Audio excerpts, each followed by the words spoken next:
پہلے تو سب سے پہلے سر یہ وقف ایکٹ ہے کیا، کیوں بنایا گیا ہے یہ؟ وقف ایک طریقے سے ایک سمپتی کو دان کرنا ہوتا ہے اللہ کے راستے میں، خیر کے کاموں کے لیے، بھلائی اور جن کلیان کے کاموں کے لیے۔ ہمارے بزرگوں نے جو یہ زمین دان کی، اس کو عربی کے لفظ میں کہتے ہیں وقف۔ اس کو عربی میں یہ وقف عربی کا لفظ ہے، یعنی کسی کے لیے وقف کر دینا، اپنے آپ کو سمرپت کر دینا، دان کر دینا۔ اس کا جو فلسفہ ہے، اسلامی فلسفہ، وہ پیغمبر اسلام صلی اللہ تعالیٰ علیہ وسلم کے تیسرے خلیفہ حضرت عمر فاروق رضی اللہ تعالیٰ عنہ سے ابھر کے آتا ہے۔ تو حضرت عمر فاروق رضی اللہ تعالیٰ عنہ نے جو لوگ دان کر دیتے تھے، وقف کر دیتے تھے، اس سے ہونے والی جو آمدنی تھی وہ غربا، مساکین، یتامہ کو دے دی جاتی تاکہ ان کو آرتھک طور پر، معاشی اقتصادی طور پر جو ہے ڈیولپ کیا جاتا تھا۔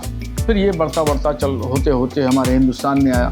ہندوستان میں مسلم بادشاہوں کا دور تھا، اس وقت دان کا سلسلہ بہت کم تھا، مگر جب آتے آتے برٹش پیریڈ آیا، پھر 1923 میں اس کو باضابطہ طور پر قانون کی شکل دے دی گئی۔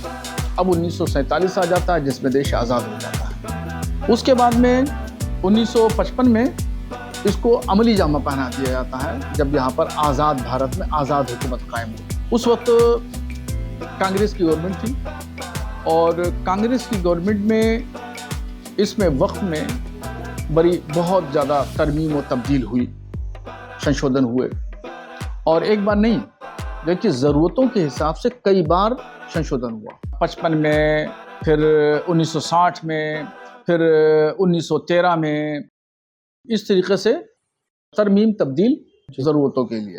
اس کے بعد میں اب جو ضرورت پیش آئی تو اب مودی سرکار میں اس میں سنشودھن کیا جا چکا ہے، اور اس کو راج سبھا، لوک سبھا، پھر راشٹرپتی نے بھی اپنی مہر لگا دی اور اس کو عملی جامہ قانونی شکل میں دے دیا گیا۔ بالکل۔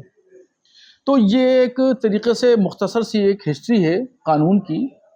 زمانے کے تقاضے، زمانے کے حالات انسان کی ضرورت سنشودھن پر آمادہ کرتی ہیں، اور اسی تمام چیزوں کو دیکھ کر کے بھارت سرکار نے وقف میں سنشودھن کیا ہے۔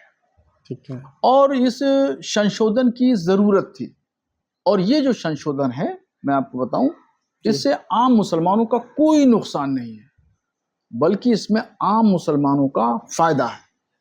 صرف نقصان کس کا ہے؟